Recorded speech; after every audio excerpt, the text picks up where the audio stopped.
upon their arrival was almost unspeakable. We thought all evil in some form or another. I'm not guilty. The dead won't bother you. It's the living you gotta worry about. If I couldn't keep them there with me whole, at least I felt that I could keep their skeletons. Hello, and welcome to the Bad Taste Crime Podcast. I'm Rachel. I'm Viggy. Oh my God. Hi, guys. Hi, welcome in. Welcome. Take off your shoes. We're back. Yeah. I realized today I'm sitting here in our recording studio with a nice little blanket. You look so on cozy me. over there. Now, I have realized that in the winter times, there is just, I don't know if it's poor circulation or like what the deal is, but in the winter times, I feel like the cold just gets into my bones and I am constantly cold. I totally understand. Now, when I do stuff like this, I just pack an extra blanket to bring with It me to is places. really cute watching her like take her little blanket out of her bag. I just like move in. I know. It's really cute. I meant to wear my fuzzy socks today, but I didn't. My socks have Fozzie Bear on them. Fuzzy, not Fozzie. No, he's Fozzie. I know, but I meant to wear fuzzy socks, not Fozzie you're wearing. socks. I see. Fuzzy socks. Shut up. See, I'm all like Irish and Scottish, so like all of my like peasant blood is like, no, it's fine. I'm like very warm-blooded in the winter. Yeah, I my don't know what it kids' is. teacher is like so sweet because we park outside and like wait for her to come and then they get in line, whatever. And she's a tiny little person. And so she's always in like this like parka that goes down to her like ankles. And she's in Uggs and so like cozy. And I'm out there in like basketball shorts and a hoodie. I'm like, here's my kid. She's like, Rachel, are you really cold? I'm Yeah. like, no. No. Well, and I know there is a thing like as you age, your circulation slows or gets worse or something. I don't know. Something. But I just feel I'm too young cold to all know the about fucking that. time. But I prefer this because I'd rather just like be wrapped up in a blanket It and is like so sweatshirts nice. and sweaters Right. and warm clothes. Like I'd rather have that than be like dying of heat. Absolutely. You know. Anyway, It's more convenient. I totally agree. Little side quest. Side quest. Are you cold or warm? Call in and let us know. If this is your first time listening, a special hello to you. Hi, thanks for coming. We are going to head over to the newsroom. Let's go. Fit to breathe, our food is unfit to eat. We sit watching our TVs while some local newscaster tells us that today we had 15 homicides and 63 violent crimes, as if that's the way it's supposed to be. We know things are bad, worse than bad. This week, our news comes from The Guardian. Ooh. So this is from back in November. Have you ever heard of the Dine and Dash Diva? What? So no. No. Okay, apparently there's this wannabe food influencer online called the Dine and Dash Diva. She got arrested and jailed in Brooklyn, New York, because, so her name is Pai Chung. She's 34 years old. She has been banned from at least 7 restaurants. Oh my God. And police have said that they have arrested her multiple times for refusing to pay restaurant bills. That's not nice. Chung allegedly, this is from The Guardian, Chung allegedly skipped out on paying at Williamsburg restaurants at least 6 times, including one Michelin-starred brasserie, Francie, twice, a Michelin-starred restaurant. Oh my God. Says at one sitting in October, she reportedly ordered $15 foie gras, $32 carpaccio, $28 bucatini, $52 lamb, and a $19 hot chocolate mousse before skipping out on the check. What a dick. She also ordered about $150 worth of steak sides and dessert at Peter Luger Steakhouse, posted pictures of her meal, and then gave this review, but she Didn't pay. That's funny. Yeah. They're like, that's okay. She's like, wow, great atmosphere, nice, good service. And they're like, well, oh, that's great. How are the prices? She's like, I don't know. Yeah, right. So from the steak joint, apparently when they were talking to NBC News about it as this was coming out. Yeah. They said it was weird that she stayed for a while at like hours. Oh. And when they brought her the check, she was like, I can't pay. I can't afford it. Let me give you the kitchen scissors out of my bag. She was like looking for stuff to like trade from her bag. Anyway, so she was arrested when she went to Mole in Brooklyn. It says, quote, the owner said that when the Prada, Louis Vuitton, and Hermes wearing influencer showed up for a third go at the menu, they wised up. So she ordered $149 in food and refused to pay. And so she was arrested and arraigned on theft of services charge. And she was being held at Rikers Island on a $4,500 cash bail for that, as well as failing to show up on previous dine and dash warrants. Girl, what an asshole. Yeah. Like, I'm firmly of the belief that, like, I'm thinking about, like, people who don't have any money. If you're a restaurant and somebody comes in and they're hungry, you should feed them. I don't believe it, but this is not the case. Right. That's what I'm saying. No. This is not the case. You're eating carpaccio and shit, which I'm too poor to really know what that is. Right. Yeah. And you're having like $35 worth of it. You are not hungry, girl. So on her Instagram, Chung describes herself as 99 pounds, no plastic surgery. And apparently she is looking, at least at the time of the article, the writing of this article, she was looking at possible eviction from her $3,350 month apartment. What? By her landlord, Elliot Spitzer. Do we know who Elliot Spitzer is? Okay. If you don't know, he was New York governor and he resigned in disgrace in 2008 when he was implicated as a regular client of a prostitution ring. Oh my God. I didn't realize that was in here, but that's hilarious. Whoa. Yeah. Girl, get it together. Yeah. So anyway, she got arrested. Crazy story. That's so rude. Like all the servers and shit who don't make any money, who are bringing you that food and are waiting for a tip. Sell one of your handbags, bitch. Literally, yeah. So we are going to move on to Netflix and Kill. This week we are talking about The Lie, the murder of Grace Millane. Ooh. It's a British documentary. It's 92 minutes. It's like an actual documentary about Grace Millane, who was a British tourist in Auckland, New Zealand in 2018. She goes missing, basically. The entire documentary was presented with... There are interviews, but they use a lot of CCTV footage, which they have tons of in New Zealand. Yes. Also social media and police interviews and things that were happening. Essentially, she is in Auckland just during the tourist thing. Yeah. She decides to load up Tinder. She meets this guy on Tinder. They decide to meet in a very public place. Right. The CCTV footage shows them meeting at it was like a mall or something like that. Super public. Shit ton of people. Yeah. They go to a bar. The bar has cameras in it. There's just people around, whatever. They end up arresting this guy. Yeah.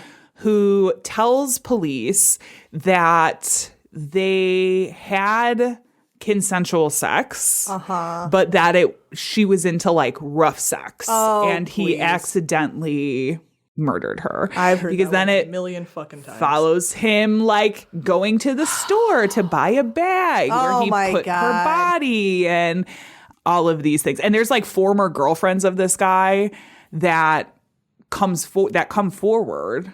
His name is Jesse Kempson. Okay. And so he was arrested. He was charged with murder. There's former like ex-girlfriends that come forward that are like, yeah, when I was dating him, like he would be kind of violent and really liked rough sex and tried to kill me on multiple occasions. This is just such a typical male thing of like, oh, they'll totally buy that I accidentally killed her during sex. And his trial happened in 2019. Yeah. And his lawyers used the quote unquote rough sex murder defense. It's so dumb. But they also talk about evidence of Kempson's browsing history for porn websites, that he took pictures of her corpse. And while her corpse was still in, I don't think it was his apartment. I think it was like a hotel or something. He went on another Tinder date the day afterwards, after this happened. So he was convicted of Millane's death in December 2019. He was sentenced to a life sentence with a minimum non-parole period of 17 years. But he was also convicted of another 8 charges against a former partner, including unlawful sexual connection, threatening to kill, and assault with a weapon in October 2020. Sounds like a stand-up fucking He was guy. then convicted of raping another British tourist in November 2020. Oh my God. Yeah. But while this case is horrible, right? Yeah. This dude is a piece of shit. They also use these murders and sexual assaults and stuff as a vehicle to talk about this rough sex defense and kind of call for it to be outlawed. Right. Because it's victim blamey. Yeah. And it's used a lot in domestic violence cases. Absolutely. And murder cases. I don't care what anybody tells you. Humans are not easy to kill. Right. It's not easy. Right. It's very hard to do on accident in most situations. Right. I think there's very few things where it's like, oh my God, that was an accident. Right. You would have to literally fall, trip and fall in someone's backyard and land on a fucking rake or something. You know what I mean? Stuff like that happens. Right. Yeah.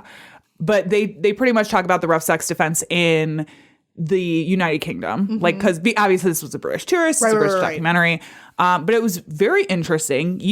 Have you seen this? No, I haven't, but it sounds really familiar. Yeah. And you, I think, would find this very interesting just because it is a lot of CCTV. You know what I police like, girl. Interrogations. Love that stuff. Body cam, whatever. Yes. But it's just a very... God, that's sad. Sad. Yeah, it's very sad. I will say it's a lot. Yeah. So heavy. Be warned when you watch it. Be warned. But it was very interesting. Nice. It was very interesting. So that is called The Lie, The Murder of Grace Mullane. That's on Netflix. Okay. If you want to check it out. I would. This is that part of the show where I say content may not be appropriate for all listeners. Yeah. We are... I don't even know about a warning to give on mine because maybe claustrophobia. Okay. We'll see. We'll see. Interesting. You have no idea what I'm covering, so it'll be interesting. God. But I have no idea what why I'm don't covering. you tell us what we are talking about today? So the topic that I picked, I went a little, I almost said local. It's not nearby. It is not. It's local as in it exists in the same country. Sure does.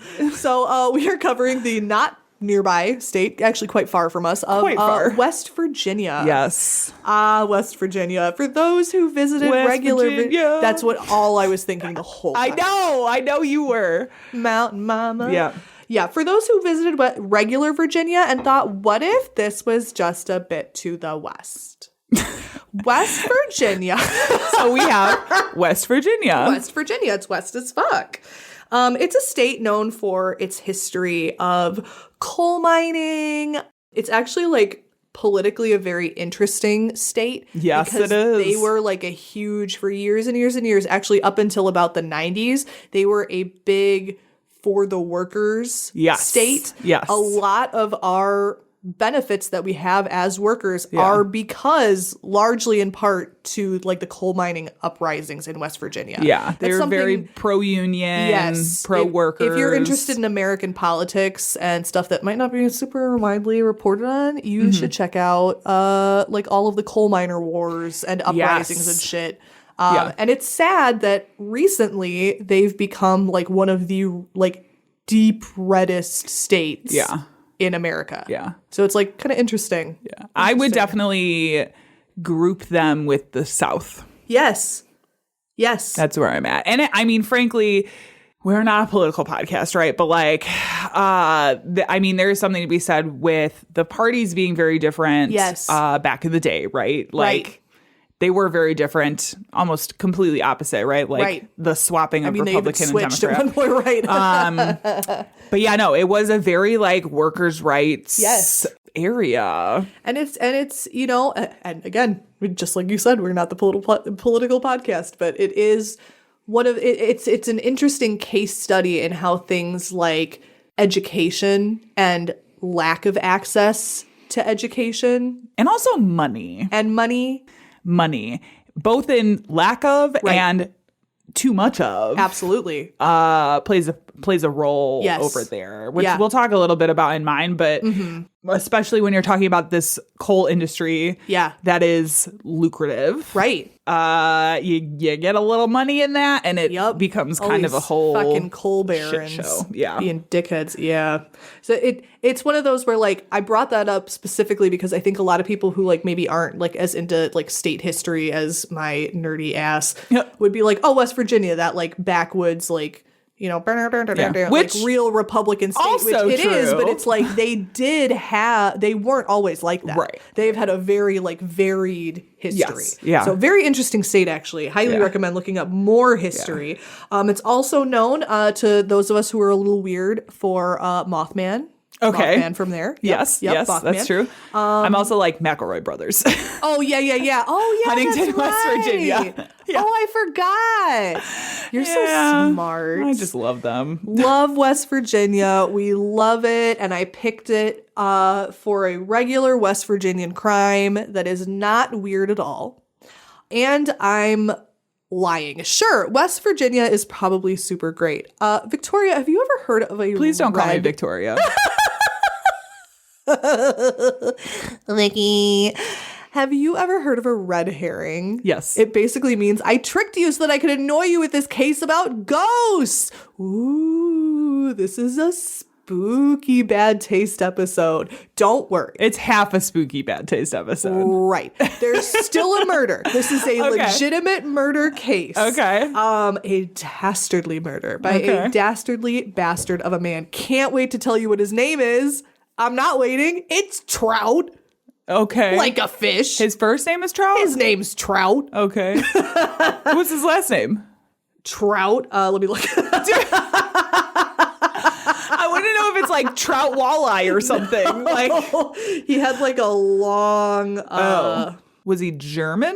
His name was Edward Stribling Trout Shoe. So his He name always- was Trout Shoe. Yeah, Trout Shoe. He also went by aliases a lot, so he would be known as Erastus and Erasmus.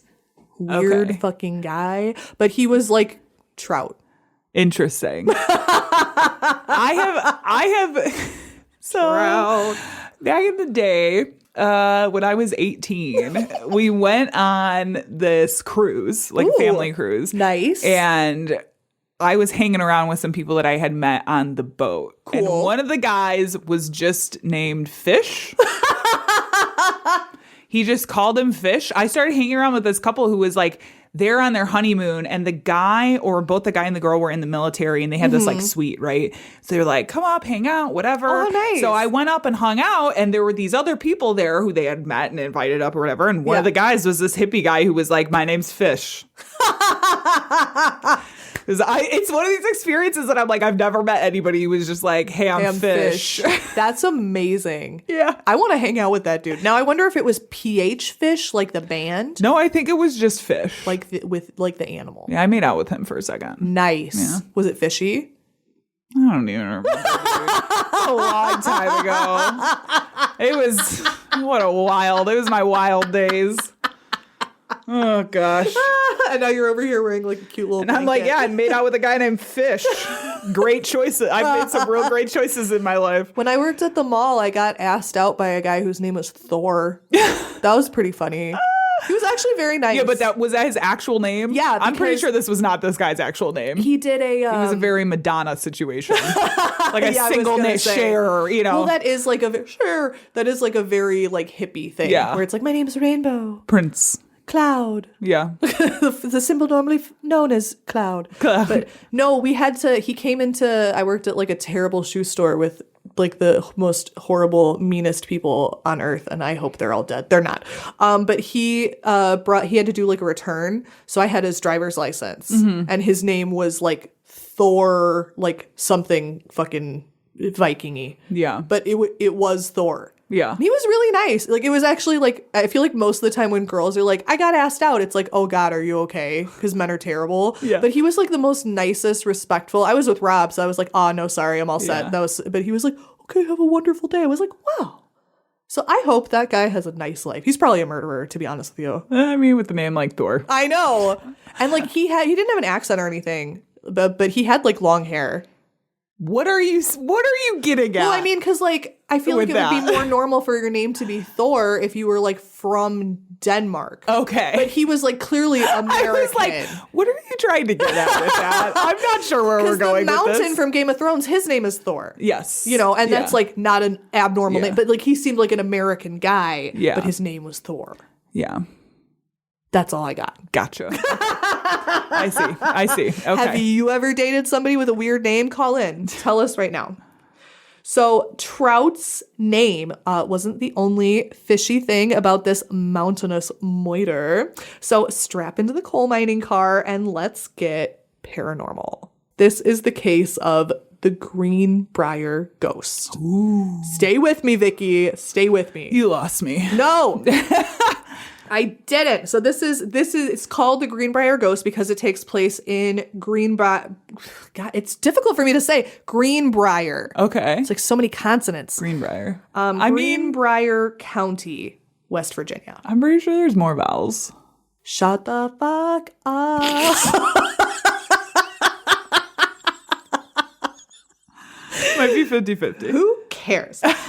So we're going back in time, back to the 1890s. Okay. So 1890s West Virginia. Okay. This is old school. Very old school, very much so. So in October 1896, this is another long name, not quite as crazy as fucking Trout. Okay. But kind of a long name. Elva Zona Heister. Okay. And she went by Zona. Okay. So she was like, Elva, gross. Yeah. So she met Trout because he was a blacksmith. Okay. So they like kind of met in this town, you know, young love. She was kind of from like Greenbrier County was pretty isolated at the time. So she was pretty young. It was from an isolated area. It seemed like he was kind of like one of the first guys to kind of talk to her, which, you know, it happens. He was said to be very, very handsome. Okay. By the way. Okay. Oh, by the way.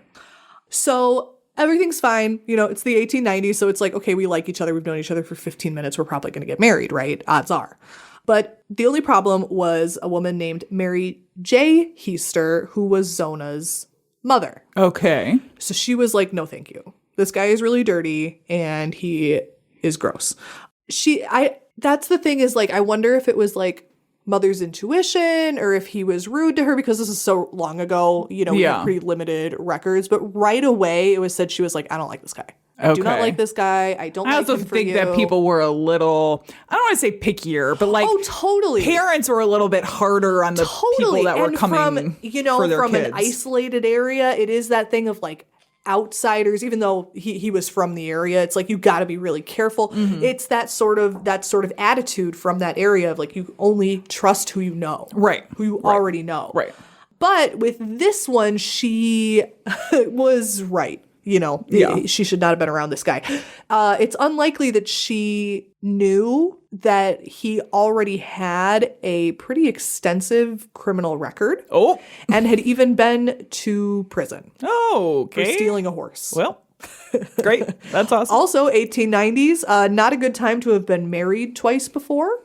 Yeah. Oh, definitely not. Yeah. So if not even once before. If she knew about that, I think she probably wouldn't have liked him even more. Right.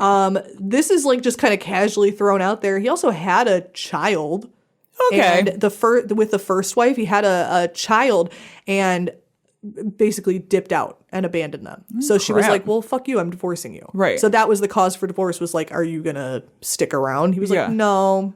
Wow. Bye. Okay. The second one, now, you know, we talked a little bit in earlier about how it's difficult to kill a person, right? Yeah. Like physically, yeah. in many ways, you have to kind of want to do it on purpose. Like if you're talking about like physical contact, right? Wow. Weird that I picked that for today. Weird. It's because you're psychic. I'm the not. Greenbrier ghost That's not influenced a thing. you. Definitely didn't. Isn't real. Nope. Wait till the end of my story. Maybe you'll be like, oh my God, I'm a changed chick. I doubt it. Totally. I doubt it. Totally doubt it. This is one of the lines in this case. Like I went and looked at all of the like old timey paperwork. Yeah. And it was like, this is a case based entirely on circumstantial evidence. Okay. This is a circumstantial ass case. However, there is a fuck ton of circumstantial evidence. Like it's one of those where you'll be like, all right. Okay. This is not a mystery. Yeah. This is not, you know, but it is yeah. circumstantial. Okay. But sometimes circumstantial cases, you know what? Sometimes that works. I mean, It's good to have evidence. Yeah. But circumstantial isn't nothing. right. You know, it right. does mean something. And Yeah. on this one, you'll see. Okay. So back to Trout and his wives. So first wife, he was a deadbeat. She was like, get the fuck out of here. Yes. He was like, gladly. 'Kay. I'm going to marry this other lady. So he married this other lady. And they were living in an area of West Virginia called Pocahontas County, which is probably racist. And he was building their house and like doing stuff on the roof. And wouldn't you know it, whoopsie daisy accidentally drops a brick onto her head and she dies. Oh, shit. Okay. Oops. Aw, Whoa. man. Hate it when that happens. Super crazy. Also, ouch. Yeah. Think of all the ways. Right. I don't like that. I wouldn't pick that. Well, luckily, I don't think that's how it really happened. But good. There's good. not much information Like, about that. it's probably one of those, like, had head trauma. Yes. Coroner showed up and he was like, yeah, just working on this and dropped a brick. Correct. Gotcha. That's kind of what. Gotcha. And again, is that circumstantial evidence? Yes. But based on what I know now about this case, that's what I'm gonna say. Yeah. So the Mary Heaster, the mother of the Zora, the girl who's like really into him, she probably didn't know any of that. Yeah. Because this was all like in other counties and secret. You know, he was not talking about these things. Mm-hmm. But as soon as she met him, she was like, no. Okay. I do not like this guy. Okay. So Zona, who I just called Zora accidentally, Zona, instead of being like, you know what, Mom, you have my best interest at heart. I'm very young. She was like, haha, I mean, bye. how many of us are like No, I know. No, I know. Yeah. I know. And she, just like the rest of us, was like, I'm putting on my prettiest burgundy high-collar dress and I'm eloping. Bye, bitches. Okay. That high-collar burgundy dress, coincidentally, is going to be the same one that she's buried in. Oh, great. Yeah. Love that. Yep. So they ended up eloping.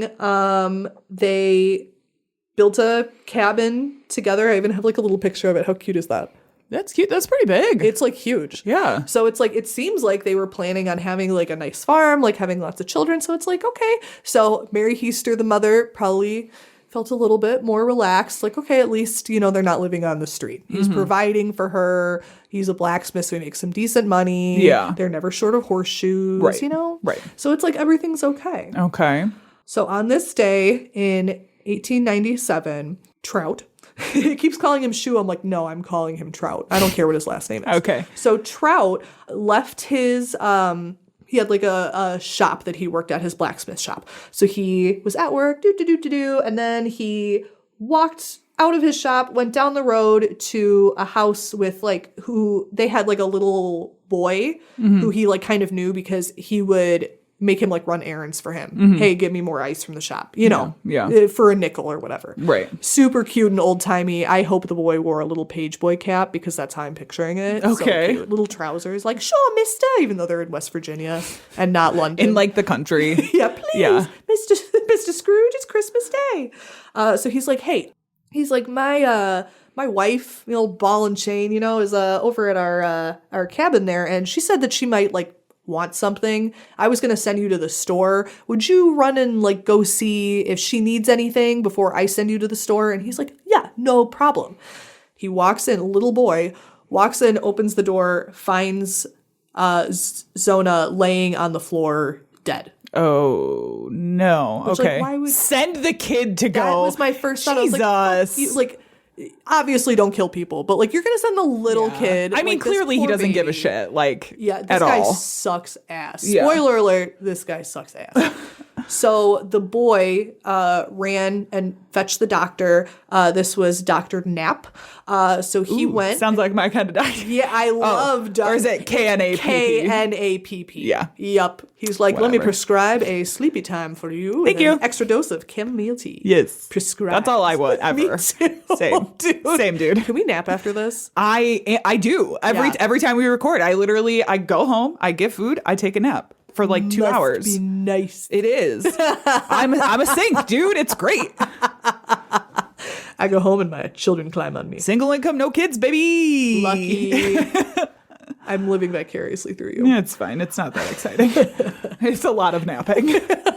That's what I want. That's what I crave. Napping, crocheting. I struggled to decide which hobby I'm going to do this morning. I was like, I could play a video game before we record, but then I'll get too into it and then I won't be able to. So instead, I just worked on a crochet baby What are you blanket, working on? Baby blanket for a friend of mine. Cute.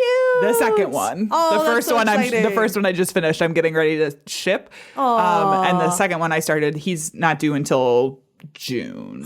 So cute. I got time at least. Yay, but- little baby. Yep. Sweet. Anyway, sorry. No. Hobby corner. No. I like the hobby corner. It's my favorite corner I get put into. So the doctor rushed over, was trying to figure out what the hell happened to her. Because at this point, there's not like blood or anything. She's just laying on the floor. Yeah. And the boy knew something was wrong, went and got the doctor. The doctor was like, she's dead. Like, I cannot resuscitate her. I can't do anything. So the boy also ran and grabbed Trout. Was like, hey, man. You're Right, you're your gonna wife wanna needs see a lot this. of help, but I'm not going to be able to help. Sure. So he turns up and the doctor's like, dude, I don't know what to do. I'm like at a loss. This is 1890 and I'm in West Virginia. Yeah. My medical knowledge is probably not great. Right. But he's like, so what? And this was, again, still a time when wives were very subservient to their husbands. So in order to like take her to the hospital and shit, he had to ask the husband. So he was like, what do you want me to do? Like, how are we going to proceed? Quote, Trout said, requested the doctor to make no further examination of the body, that he would assist him in dressing her because they had to take her out of the house, obviously. Right. So dressing the body, and in doing so, put around the neck a high collar and a large veil several times folded and tied in a large bow under the chin. The head was, so as they carried her out, her head was observed by the witnesses to be very loose upon the neck and would drop to side from side. What? Correct. So he got the biggest goddamn hat that she had, put a veil over it, Right. tied it under her chin a bunch of times, and then had her in this high-necked dress. Yeah. The reason that he said he did that afterwards was like she was so like, he almost kind of like made fun of her and called her like vain. Okay. Like, oh, she wouldn't want everybody to see her like this. Oh. But she was already like dressed. It's not like she was naked. Almost like she had like a high modesty. Right. So he's like, well, I can't let everybody see her business. But it's like, listen, as, you know, a lady who accessorizes, no one has ever double knotted a veil under their chin from a hat. That's never happened ever. Yeah. So like, what Yeah. the fuck, idiot? So she was buried. It was just a very, like, he was like, so you want us to figure out what happened? He was like, no. Of course not. She's just dead now. my You know, God. sometimes wives die. I've had that happen once myself. Right. R.I.P. second wife. So, you know, things happen and things change, and I'm just going to roll with the punches. So why don't you just go ahead and bury her in the grave? And that's just kind of going to be it. Wow. But, you know, who it was not it for was her mom, who was like, what the fuck? What happened to my kid? Yeah. So she was, you know, obviously very, very distraught. I'm sure she was really struggling with, like, I should have told her, you know, not to be with this guy. Immediately, she said immediately she knew that he had killed her. Yeah. She knew immediately. Yeah. And all of these doctors and stuff are like, you crazy bitch. She just fell down. And so Hysteria. Right. Yeah. Oh, no, her vagina exploded. That Yeah. happens to women sometimes. Yeah, right. She's like, no, it doesn't. Take her to the doctor. So before they buried her, they did do a very cursory examination because she would not leave them alone. Yeah. And they rendered a verdict of death by heart disease, which, as you know, makes your neck real floppy. Okay. Just kidding. It fucking doesn't. Maybe it does. I don't think so, though. Man, you backed down on that so fast. Back down the hill. Well, maybe. I don't know. Well, it didn't in this case. Okay. But, like, I don't know. Maybe there. I don't want anybody listening to that be like, floppy neck syndrome. My floppy neck. I should probably not go to the doctor. Go to the doctor for your floppy neck, you freak. So on January 24th, the day after her death. So again, this was a real short examination. She was found dead the day before. Yeah. January 24th, 1897, she was buried in a cemetery. It was called something different then, but now it's the Soul Chapel Methodist Cemetery. Okay. So poor Mary, her poor mother, because obviously Trout is like, oh, well, let me just go back to work. He didn't seem that affected by the circumstances. But Sure. Mary is obviously heartbroken, the death of her child in such like a mysterious way. So she starts doing things that I would probably be doing in the 1890s that you would not be doing, which would be going to seances. Oh, no. So she is trying to figure out like what the hell's going on. She went to her church. They all told her to shut up. She went to the doctors. They told her to shut up. All of her friends are like, sometimes people die. She's like, she was fine. She didn't have heart disease. Yeah. Something happened. Like, and I can't figure out what happened. She even tried to confront Trout and he told her to like, fuck off. Like, Yeah. He was like, no. Yeah. So she was going to these seances. It's a little unclear as to whether this was like a vision that she had at one of these seances, because a lot of the newspaper articles described it as a dream that she had. So I don't know if she had this dream or vision at the seance or she went home and went to bed and had a dream. You know what I mean? But either way, she had what she described as a very clear vision of her daughter Zona coming to her and telling her, I was murdered. It was not heart disease. My husband killed me, and he killed me by strangling me and breaking my neck. And she involved a detail about one of the ligaments in her neck that like had been, she was like, there was a snap and this is how I died. Note, at that time, she was not aware of everyone saying her neck was flopping around and shit.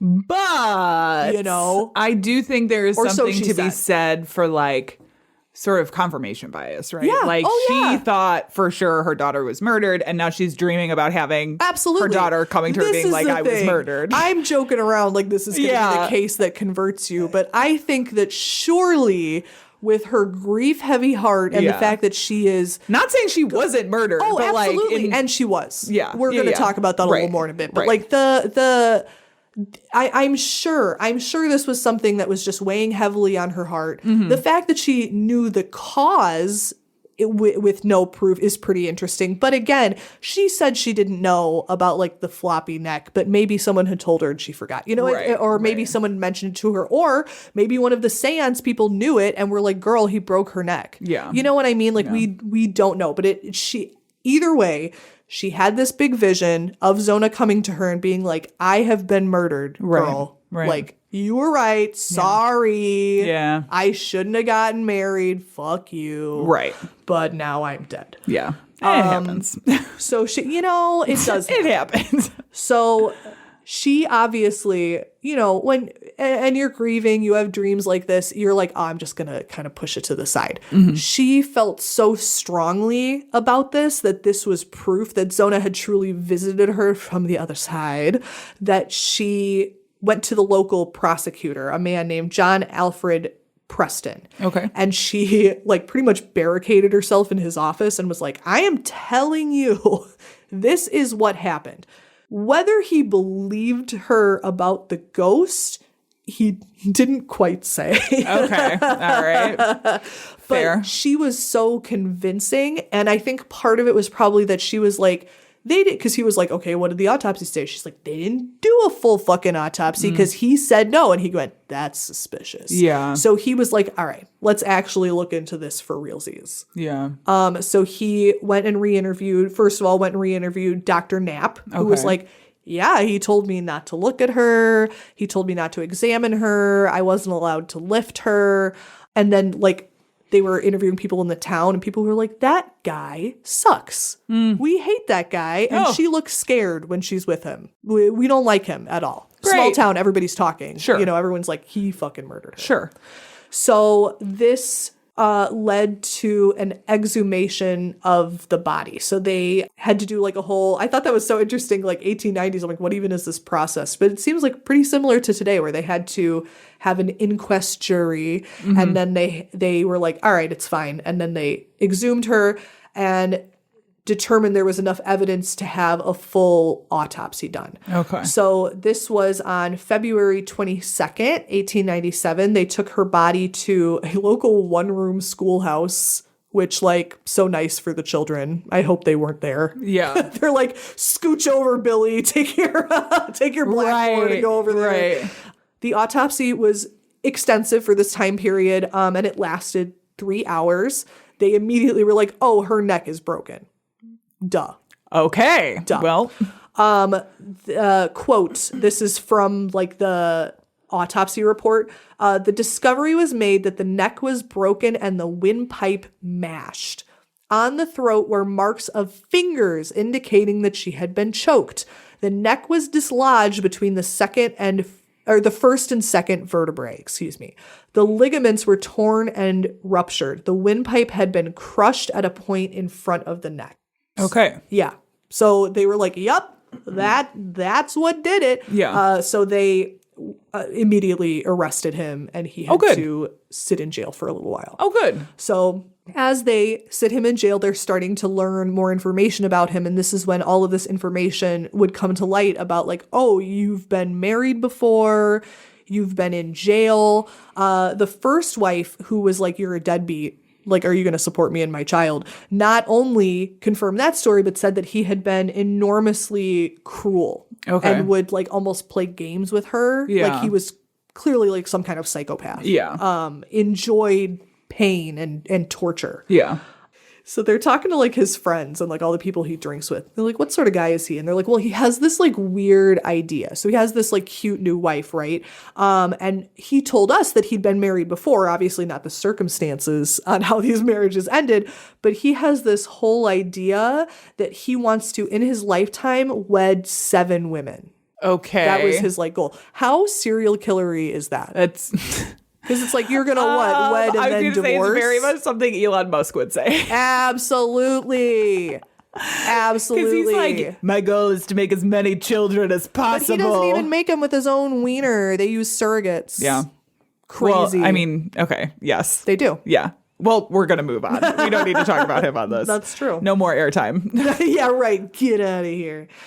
So that was like his ambition. So when he was being held in the jail, because when they eventually had court, some of his cellmates would testify that he would talk to them about this as well. Like, oh yeah, this is my life goal. Your life goal is to get out of prison and be a good member of society. Hell yeah. My goal is to marry 7 women. They were like, that's pretty weird, dude. And he was like, well, I mean, it doesn't really matter because I don't really have to talk to you guys because I'm going to get out of here. They have nothing. Sure you are. Yeah, sure you are. He was super cocky and was like, no. Yeah. No. Yeah. So you'll be happy to know that when the court started, the prosecution or whatever would, because Mary, the mother, was not or whatever. Is it the prosecution? Yeah. The people prosecuting? Yes, the people prosecuting. I mean, like her, like lawyers and shit. Like, you know, when you're a lawyer and you're prosecuting, you have to have an angle, right? I think it would have been really easy and fun for them to go with the ghost angle. Okay. But they were kind of like, well, we're just not going to fucking talk about that. Fair. Let's just not talk about it. I agree. It's not really evidence. Good legal strategy. Correct. That's Solid why I was legal like, strategy. she'll like this. Yeah. Because they weren't like, Good. whoa, Yep, solid legal dimming strategy. the lights in the courtroom. Ooh. Yeah, let me take you back. Flick, flick, flick, flick, flick, flick, flick. Nosferatu. So he, the lawyers cross-examined her, but they were like, don't fucking talk about your ghost dream. Just tell us that you didn't like him and stuff. And she's like, I didn't. Yeah. I didn't. Yeah. But the tactic did backfire. Okay. Because they were like, so, you know, all that stuff we talked about. How come you knew he was a bad person? She's like, I had a dream of a ghost. And the judge said later that it was difficult because everybody at the courtroom believed her story. Right. Because this was a very superstitious period of time. Oh, for sure. This was, for sure. And West Virginia, small town West Virginia. There's all kinds of cryptids in y'all's woods. Don't whistle at night, et cetera, et cetera. Right. Very superstitious area. My family is all from there. Like, I totally get it. Yeah. Totally get it. Yeah. But I'm sure for a judge, it'd be like, all right, can we focus on like the actual evidence and not the fun and spooky story? And everyone was like, no. Yeah. But in the end, it didn't really matter. So the ghost was only mentioned by her. Quote, the Greenbrier ghost was never mentioned by the prosecution, and he said played no part, but I think there's no way that it couldn't. But the evidence was pretty humongous. So he was found guilty on July 11th, 1987 of first-degree murder. They were going to hang him, but for some reason, the jury recommended mercy, and he was sentenced to life in prison. Okay. Again, I say this because this is West Virginia, and it was very common that when you were convicted of murder, you would just kind of be shot. It was just U.S. at the time. Like, everywhere in the U.S. at that time was very, like, pro... How things have changed. Pro-death, yeah. Boy, we love life here in America. And in fact... outside of the court and the jail, there was already a lynch mob forming. And they were like, okay, yep, you go ahead and drop him off and we'll take it from here. But the sheriff was like, can you all fucking go home? Yeah. Like good for him. He seemed like a pretty stand-up guy. He actually was kind of like, hasn't like this mother suffered enough? Right. Like, leave it alone. Yeah. And actually some of the people in the lynch mob ended up getting in trouble for doing lynching activities. It's trying to get me to call him Edward, but his name's Trout. Trout Shue died March 13th, 1900, so only about like 12 years later. Okay. It says the victim of an unknown epidemic. So, I mean, 1890s, it could have been Spanish flu. No, right. It could have been whatever. So he is buried in an unmarked grave at the local prison cemetery. Seems fitting. To round this story out, the state of West Virginia has enacted a little marker by where Zona is buried.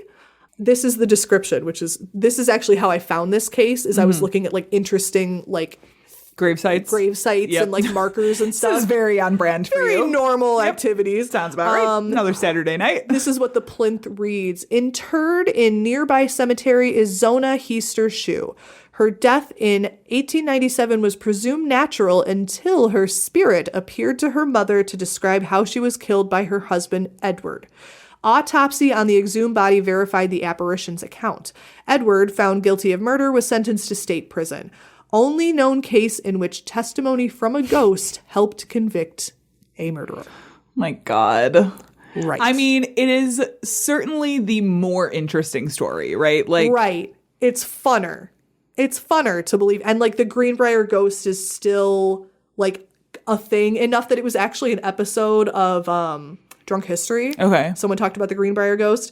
There are like 4 plays based on the account. There's plenty of novels. There's even an opera, which is called Everlasting Faint, and it's from 2023. Oh, interesting. So this is still like a local, I don't want to call it a fun tale because this poor girl, but it's like a local intrigue story. And I loved the distinction of like, this is the only court case to be solved by a ghost, when in fact, as we both discussed, we really didn't need that part of it. No. It's not essential to the case in any way. And I think it's all about, like, to me, it's like a mother's determination of like, I know something happened, and like, it's not about the ghost. It's about the fact that she went to the prosecutor's office and was like, hey, your people aren't following the rules. I mean, arguably, there is still no cases where testimony from a ghost has Correct.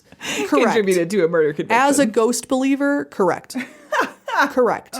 But I thought it was like such a fun distinction. And as soon as I read it, I was like, oh, this will annoy her so much. And I immediately was like, I'm doing this case so fast. It's interesting. I'll give you that. Pretty interesting. So that is the case of Dickhead Trout and how he was just like a wife murderer. Loved to murder his wives. Everyone needs a hobby.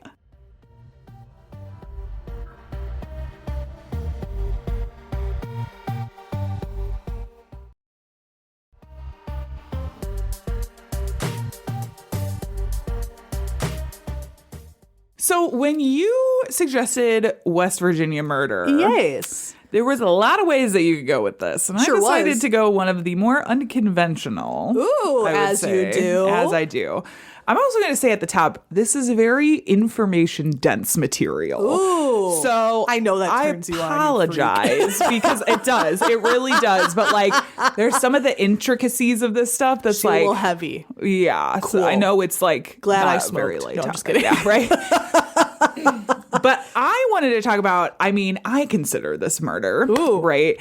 Don Blankenship and the Upper Big Branch mine disaster. Interesting. Yeah. I was going to say coal mining. Yes. I know you talked at the top, like coal mining is this huge industry Absolutely. Yes. in West Virginia. But also the name Don Blankenship just makes me think of Kenny Blankenship, who was one of the hosts of Most Extreme Elimination Challenge. You would know that. MXC, I've never which heard was that before. the American version, like dubbed over version of a show called Takeshi's Castle. Oh, wait. I do know what you're talking about. It used to be on Spike. I still watch reruns of it because you can watch it on Amazon, pro tip. Hell yeah. But it was like, there was this like Japanese, it's one of these Japanese like physical game shows where love people are like those. running through obstacles and trying to do whatever.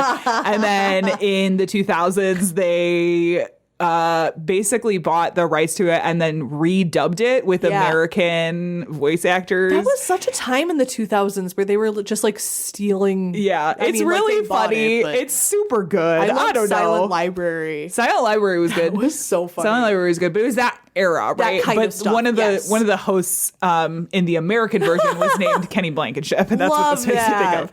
Unrelated, but I was like, No, I love it. So we're going to start with him. We'll start with a little bit of background on Mr. Don Blankenship. Okay. So he was born in Stopover, Kentucky. Which Wow. I think is a hilarious name. Stop over Kentucky. They know what they're about. Yeah. Yep. But he was raised in West Virginia. Okay. His parents got divorced not long after he was born. His mother took the money from that and opened a convenience store that she would run for 40 years. Okay, So she girl. was sort of teaching this entrepreneurship girl boss. in the young years. And it was very clear that this was like gonna, You're gonna rub carry off this on after on me. Don. Yeah. Right. So Blankenship received a bachelor's of accounting from Marshall University in 1972, and he would spend his summers working as a coal miner.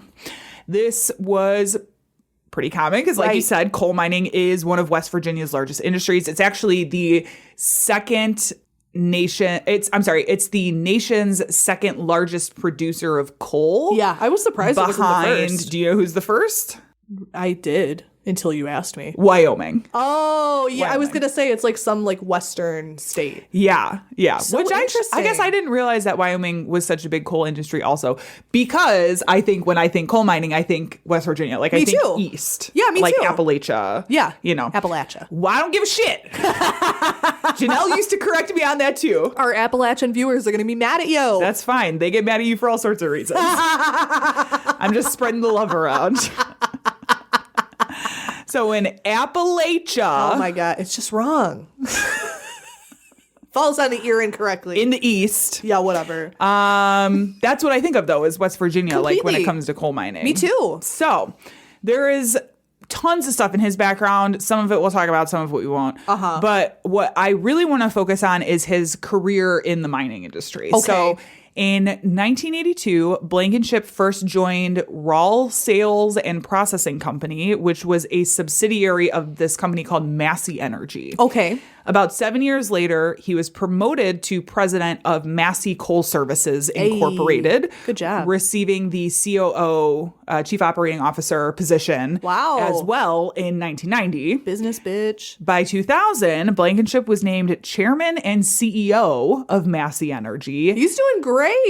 And he was the first non-Massey family member to run the company. Wow. By 2009, Blankenship was earning $17.8 million a year, Fuck. which was a $6.8 million raise from the year prior and the highest earnings in the coal industry in the United States. That's a stupid amount of money. It is a stupid amount of That's money, dude. crazy. It was also around this time that he started getting into politics a little Oh, bit. great. I love when rich people do that. In which, for reasons that will become clear later. Like, it's very specific reasons, right? Oh, dear. I mean, the coal stuff, yes. But, Yeah.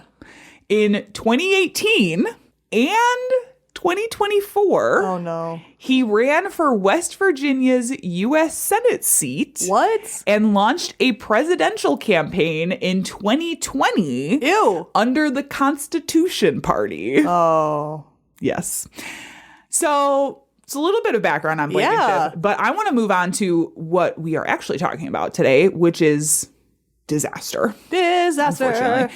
So in West Virginia, near Montcole, just south of Charleston, was the Upper Big Branch South Mine. Okay. Which was owned by a subsidiary of Massey Energy called Performance Coal Company. Okay. Upper Big Branch, you're going to hear me refer to this a ton as UBB. That's how Okay. they refer to it in a lot of reports. This big ass mine. Yeah. Upper Big Branch South Mine. Okay.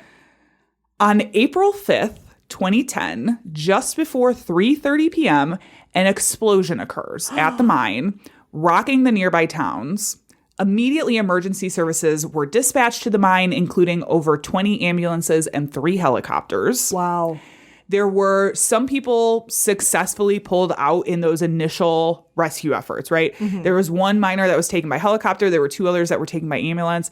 By the end of the day, a total of 7 bodies had been pulled from the mine, but it was clear that there were other factors like Right. limiting their rescue efforts. Okay. Oh, how tragic. In interviews in the days after, survivor Stanley Stewart told NPR that he had been between 300 to 400 feet underground getting ready to start his shift. This happens like right at or right after a shift changeover. Okay. When the explosion happened. He also said, quote, he had to struggle through hurricane force winds and flying debris to make it above ground, end quote. Rescuer workers also said the rail lines were twisted like pretzels and mining machines were blown to pieces. Oh my God. Yes. This sounds so scary. Yeah. Meanwhile, Massey is starting to give official statements about like what is going on. Right, because it's like his subsidiary. Well, it's like the Massey company is giving Right. these statements. So Right. and they are trying to like reduce panic at this point. So they assure the public that the mine had various rescue chambers that were stocked with first aid kits and oxygen tanks, including 2 inflatable units that had air, water, sanitary facilities, and food for 12 miners for 4 days. Sounds pretty cool. Sounds great. Which also I just imagine like essentially an emergency bounce house with facilities. That sounds fucking I don't know if awesome. that's what it is, but that's what I envision in my head, I right? hope Like that's it. It's like the airbag that yeah. So that all sounds great, but it's only great if the miners are able to make it there, Right. Make it to these safety chambers in the first place, Right, because otherwise it doesn't matter. Right. Right. By the end of the first day, news outlets were reporting 12 miners had died and more than a dozen were unaccounted for. Gosh. As with most mine incidents, rescuers had to be like super careful about how they went about getting people out for a variety of reasons. Mining is crazy. It is fucking crazy, God. dude. You're just underground. Hell no, dude. I know. Not I. In the early hours of April 6th, it was determined there were high levels of methane and carbon monoxide, which forced rescue teams to return above ground until it could be addressed. Oh, no. From ABC News, the plan was, as announced by then Governor Joe Manchin, quote, crews will have to drill down about 1,000 feet to be able to release the gases and test the air to determine whether it's safe for rescuers, end quote. Over the course of the next couple of days, rescuers continued to pull bodies out of the mine, adding to the death toll day after day.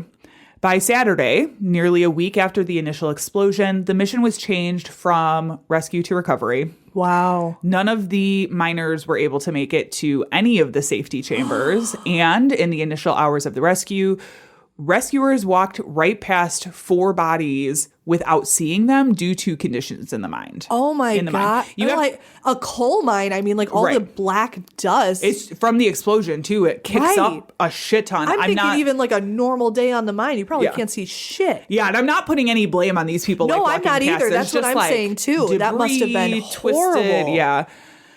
In total, the explosion killed 29 people, 28 Massey employees, and 1 contractor, as well as 3 additional people injured. Wow. Yeah. What a nightmare. Yeah. Yeah. Once the rescue efforts had ceased, it was time for an investigation to assign blame. Right. And boy, was there plenty to go around. Oh, no shit. Holy shit. Are you going to be pissed off by this? Oh, great. Great. I'm already Got mad. you, girl. Oh, you thought you were no. getting me. I'm getting you. I got you. I got My you. blood pressure. So there was a ton of background investigation happening into safety records and reports, but the Mine Safety and Health Administration, also called the MSHA, wasn't able to physically investigate the mine site until July 2010. Okay, they got to wait for all those gases to Yes, dissipate and shit. correct. Yeah, that makes sense. So this was 2 months later. Okay. They had to wait. Again, like you said, due to the large concentration of toxic gas that was still present.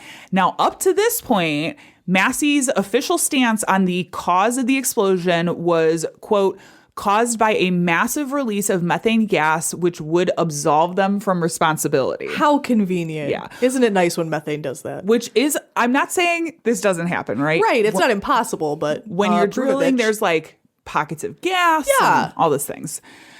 But the report from an independent agency's investigation commissioned by then Governor Joe Manchin placed the blame squarely on Massey and the MSHA. Yeah. Again, from ABC News, quote, according to the report, a mining machine hit a rock, which created a spark and ignited a pocket of pent-up gas. The crew saw it and immediately shut down the machine, but the fireball moved and hit coal dust, which is extremely combustible. Right. This caused a series of massive blasts that reached 2 miles through the mine and lasted for several minutes. Oh, God. Those poor guys. They must have been terrified. Yeah. And this would have happened in less than a minute. Like, it's one spark, they turned off the machine, it ignited the gas ignited the coal dust, and it was like, This is like very Chernobyl. yeah. It's reminding me of that a lot. Yeah. Further, the report said, quote, the company's ventilation system didn't work adequately, causing the shocker. deadly buildup of explosive gases, and that Massey, quote, failed to meet federal and state safety standards for the handling of rock dust, and that emergency water systems were not properly maintained and Oh failed my to function as they God. should have, end quote. Fuck this asshole. So this is the independent agency. Yeah. That's like, yo. So that's just the stuff that they assigned to Massey.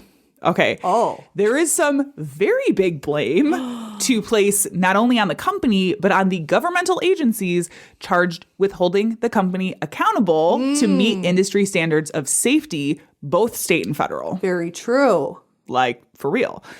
But there were a lot of findings to support these allegations, right? They were like, here's what happened. So not only did they look at reports and interview over, this is from the independent investigation, they looked at reports, interviewed over 300 Massey employees, survivors, and families of those who lost their lives. They gave congressional testimony about their family members' experience working for Massey. Ooh. During one of these hearings, I'm sure he was a peach and a doll and a lovely man. well, it's a company. Massey is the company. I keep thinking I Massey's know. the guy. Massey, Blankenship is the guy. Massey Coal Mining is the company. Okay, you're right. Oh, You're right. Rachel. My bad. Oh, my God. Massey's the company. Massey's the company. That's so funny. Okay, We're so thinking of Massey. Massey's monster. So during one of these hearings, Okay. Alice Peters, who lost her son-in-law Dean Jones in the explosion, recounted his attempts to raise alarms, saying, quote, Jones himself warned Massey at least 7 times.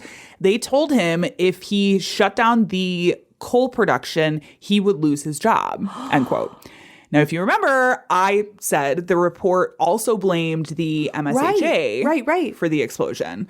Well, they said that just in 2009, Massey received 515 citations for safety violations at the Upper Big Branch mine. What? From the MSHA. Oh my God. That seems like a lot, right? Sure seems like a fucking lot. Just seems like kind of a lot. Yeah. Well, apparently, the agency could have fined Massey $220,000 under a flagrant violation citation. They have this special citation that's called flagrant violation. So it's like, we've told you about these errors. Right. You have just completely disregarded everything that we've said. Flagrant. I know. Flagrant violation citation. But for whatever reason, they decided didn't. not to. Wow. That's really interesting. You know, you always think about like who's going to be held accountable. You never think about these like that's so interesting. Mm-hmm. There was also a failure to notify miners that the mine was not meeting the minimal safety standards as required by law. Jesus Christ. Not even the minimal, like, which it's a fucking coal mine. It's so dangerous to work in. Yeah. And you're not even doing the bare minimum for these guys. Yeah. Well, that costs money. That costs money to do the bare minimum. I'm mad. I know. Well, you're going to be even more mad. No. This was not the first methane incident at UBB. What? There was one in 1997. Oh my God. There was one in 2003. There was one in 2004. Hello? But the company chose to view these events as anomalies rather than a symptom of a larger issue. They're like, oh my God, what a weird accident. Oh, it happened again? Crazy accident. That sucks. Yeah. Fuck. There does not appear to be evidence that additional safety measures were required by the MSHA following any of these events. Wow. And that's just the methane-related events. That's crazy. There were numerous citations and fines in the many years prior to the incident, including, get ready for this list, Oh, God. Massey Energy being fined $382,000 in 2009 for serious unrepentant violations for lacking ventilation and proper equipment plans, as well as failing to utilize its safety plan properly. Wow. 2 safety citations the day before the explosion. Stop it. 57 citations in the prior month. 600 safety citations in the prior 18 months. What? 1,342 safety citations in the prior 5 years. And $2.2 million in fines from the MSHA for more than 3,000 safety violations between 1995 and 2010. Shut it down. Yeah. Bro, this mine sucks. Also, to add to this, there's these allegations of Massey's massive influence on the West Virginia political system, which is something I don't think anybody's going to be surprised by. No. Like they're talking about like paying off judges and paying off inspectors. I was going to say it seems corrupt as shit. Yeah, that's what I mean. When you add money into the mix, it's like now you're playing with people's lives. And they don't care. Oh my God. No, they do not. They do not care at all. I'm so mad. I told you. Okay, so now, like I said, this was just the independent investigation that was commissioned by the governor.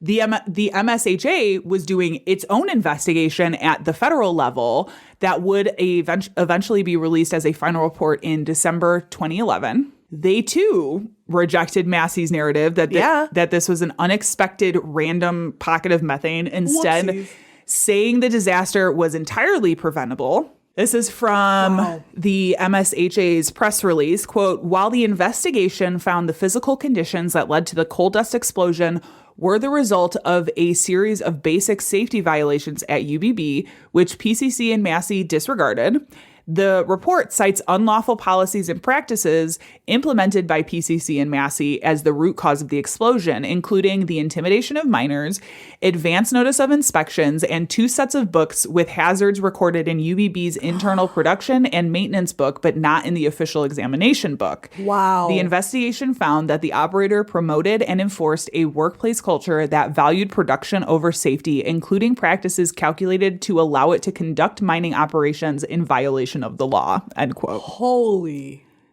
Whoa. This whole thing is bad. It's so bad. Oh my it's God. so bad. It's so bad, dude. What? Yeah. They didn't give a shit.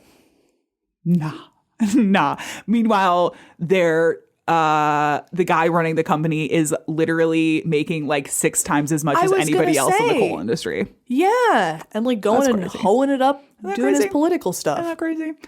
I want to. Well, that didn't come until his political stuff doesn't come until after this for reasons that will become clear. Oh my God. Yeah. So as a result of their investigation, the MSHA issued 369 citations to Massey Energy and Alpha Natural Resources, who so they're doing this investigation. Mm-hmm. Massey, in the meantime, is acquired by Alpha Natural Resources. Okay.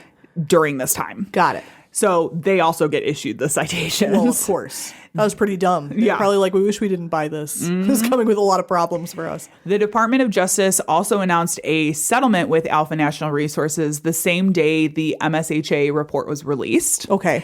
So Alpha agreed to pay MHSA a $10.8 million civil penalty, as well as $209 million in settlement money to the Department of Justice. Jeez. The settlement included $34.8 million in fines for safety, $48 million for a health and safety research and development trust fund, $80 million for safety improvements during 2 years, and $1.5 million to each survivor, as well as the families of those who lost their lives in the explosion. Okay. The civil fine to the MSHA was 5 times larger than the largest fine for a mining accident and denies any corporate criminal liability. Now, that is just corporate, right? This is the time where Massey is actually a person. Right. Because, got it. In the corporate law world, they view businesses as people, and it's a whole thing. Yes. That makes sense. So you might be wondering at this point why I even bothered to talk about Don Blankenship at the beginning of this episode. It was interesting. Yeah, it was interesting. But why did I even bother mentioning him? Yeah.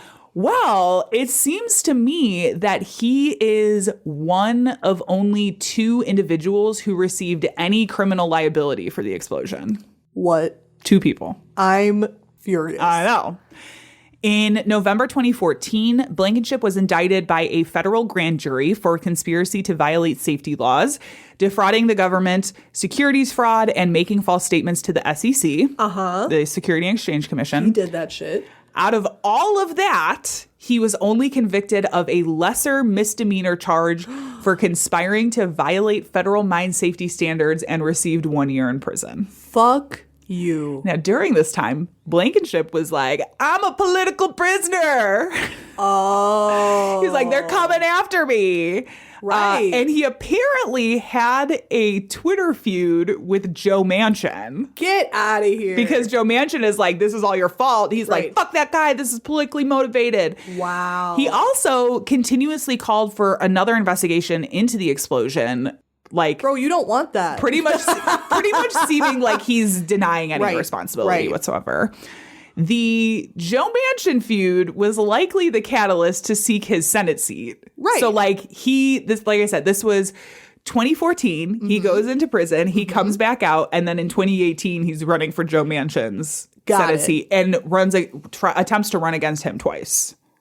I hate this guy so much. I know. I'm literally boiling with rage. I know. In an interesting turn of events, in August 2019, federal magistrate Judge Omar J. Abulson discovered there were 61 memorandums of interviews conducted by federal agents, in addition to other documents that were not turned over to the defense by prosecutors. Oh. He did not indicate that it was done purposely. Like it didn't seem like it was done with malice. But had these been turned over, it could have changed the outcome of the verdict. Boy, how interesting. While he called for the conviction to be thrown out, it was a recommendation rather than a legal ruling, and the U.S. District Court declined to throw out the conviction. Whatever. Yeah. I mean, at this point, he did his year in jail, whatever. Right. The other person to receive any charges as a result of the explosion was former superintendent of UBB, Gary May, who pled guilty to conspiring to impede the MSHA's enforcement efforts. Okay. Now, this is from the Department of Justice website. Okay. quote, May admitted that he and others conspired to impede MSHA in administering and enforcing mine health and safety laws at UBB. He acknowledged giving advance warning of MSHA inspections, often using code phrases to avoid detection. May also admitted to concealing health and safety violations when he knew inspections were imminent. What? The violations concealed included poor airflow in the mine, piles of loose combustible coal, and scarcities of rock dust, which prevents mine explosions. Yeah. May further acknowledge that he ordered a mine examination book to be falsified. He also said he told miners to require the methane gas detector on a piece of mine to disconnect the methane gas detector on a piece of mine equipment so the equipment could run illegally. What the? Oh my God. Yeah. I'm mad. Yeah. Which is literally the fucking cause of this accident. Like, you killed all those people, dude. You're a murderer. So May received 21 months in prison, as well as 3 years of supervised release and a $20,000 fine. That's nothing. Here's the deal with May. You should have to eat coal. I do think he's culpable. Yeah. In like perpetuating that culture. But I also do think there was probably a lot of pressure coming from the top. He shouldn't be the most punished. No. No, I totally agree. No, but he got fucking more time than the guy who's running the company. I agree with you. He got worse penalties than the guy running the fucking company. Which is crazy, because it's like, what about his boss? I know. Like, what about this blanket guy? I know. And the company didn't even take any responsibility. Even in his sentence, he was like, yeah, I did do these things. Like, he pled guilty to... Right, it's like with the allowance of the company that you worked for. Right. Who really should be dissolved. Yes. That's disgusting. I know. I don't like it here. I know. That's capitalism, baby. I hate it here. In April 2010, just weeks after the disaster, then President Obama and Vice President Joe Biden attended a memorial service in Beckley, West Virginia. In the years since, a memorial has been erected in Whitesville, West Virginia, called the Upper Big Branch Miners Memorial. Mm-hmm. It includes a 48-foot black granite monument that has life-size silhouettes of the 29 miners who lost their lives etched on the front. On the back is the story of coal. It's kind of like a coal history of West Virginia, as well as a tribute to the 29 miners killed and 2 survivors, as well as all miners who have suffered injury or death as a result of their work in the coal mining industry. Because I'll tell you, it's extensive. It is extensive. Yep. It is not the first. It will probably not be the last until we can completely stop our coal consumption. Yep. And frankly, it's not the first or last in West Virginia specifically. I talked in the beginning of the episode about like the political history of West Virginia. This is huge. Yeah. This is it's very interesting to look at how the government has prevented West Virginia from flourishing in that way. Yeah. And I don't want to say the nice thing. I think the good things to come out of these disasters, right, mm-hmm. is lawmakers looking at things. Absolutely. And like the safety chamber thing was something that was enacted like a year or two prior because of something else that happened at fucking UBB. That is the thing. It's like once there's a disaster, people are motivated to make more positive changes for safety. Yeah. So it's like that is a good I agree with you there. But like also they should do that beforehand. Like it should just be safe from the start, but whatever. Yeah. So that memorial, the Upper Big Branch Miners Memorial, mm-hmm. that was dedicated in July 2012. Okay. But yeah, that's the story of the Upper Big Branch mine disaster and the crazy, like just the blatant disregard for safety standards. And the fact that was rewarded because nobody really got in trouble. And how shitty, because you're in a community where it's literally like sons and their dads and their grandfathers, like generations all working for the same mine and doing the same things. Mm-hmm. Like these people have dedicated their fucking lives to running your mine. Completely disregard their safety. You're like, let them die. Yeah. That's disgusting. Messy. That's messy. Disgusting. Yeah. Anyway, that's my West Virginia story. I want to put coal in a sock and hit them with it. I told you. I'm mad. That'd be messy. I don't have to tell you things are bad. Everybody knows things are bad. It's a depression. Everybody's out of work or scared of losing their job. The dollar buys a nickel's worth. Banks are going bust. Well, that has been our show. It has. Woohoo. Woohoo. We done did it. West I'm ready for a Virginia. nap now. Mountain Mama. Do you have any final thoughts before we wrap up? I need bad things to happen to people in power.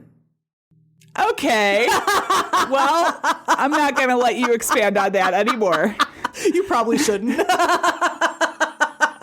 I guess on that note, if you enjoyed this episode, you can find more just like this at badtastepodcast.com. Mm-hmm. Our sound and editing is by Tiff Fullman. Our music is by Jason Zakshevsky, the Enigma. This has been the Bad Taste Crime Podcast. We will see you in 2 weeks. Goodbye. Bye. Hillsides along the highway.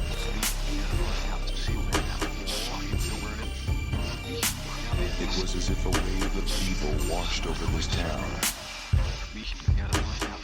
We are